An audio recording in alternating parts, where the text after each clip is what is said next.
Thanks guys for tuning in to our Bob's Pro Shop video ball review, where today we're going to take a look at the all-new Roto Grip TNT. The core on this is the Torpex core, kind of a little reminiscent of the Rondor core, I believe it was, from the Rubicons.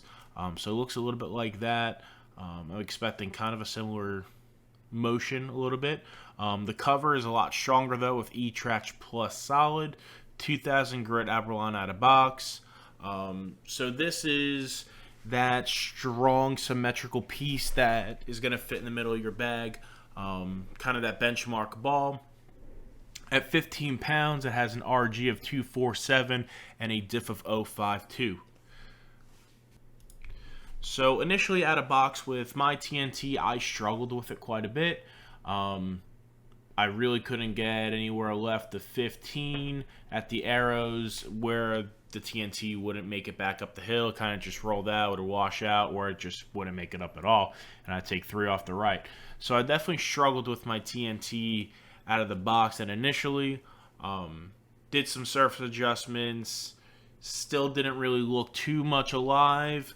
So I reset the surface again, went back to box after polishing it and trying that out.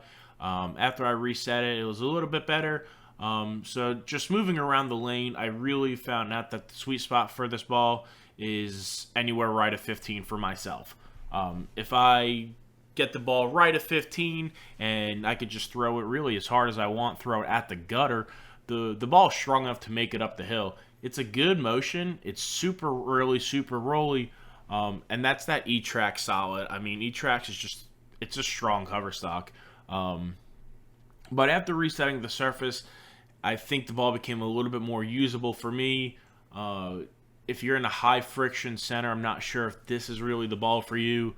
I think it's going to be a little bit too strong. I think there's a couple better options out there if you're bowling in those high friction centers for a benchmark ball. Something like a Zen Soul or something like a Phase 2 that's going to be a little bit cleaner in the mid lane and get further down the lane. Now, that being said, the TNT isn't a bad ball. I think it's a little bit more lane specific for myself. I may try to re-drill another one. But once I moved right with this ball and figured out what it really wanted to do, and I wanted to play those closed down, straight, tight angles, this ball really opened up. It was very easy to strike once I figured out what this ball actually wanted me to do with it, in comparison to forcing the ball to make it do something that it wasn't intended to do, or that just this ball did not want to do for myself. But like I said, the money spot for this ball was anywhere right at 15 with some closed down angles, and the ball struck a lot. It's not something that you want to move in with and get super deep with. There's better options out there. You could ball down to an IQ Tour, ball down to a Phase 5, something shiny. Maybe even an Idle Cosmos, give you a little bit a better look if you're going to move in a little bit. But I think the TNT has a spot in the bag because, some house shots, some sport patterns, they like that early rolling nature.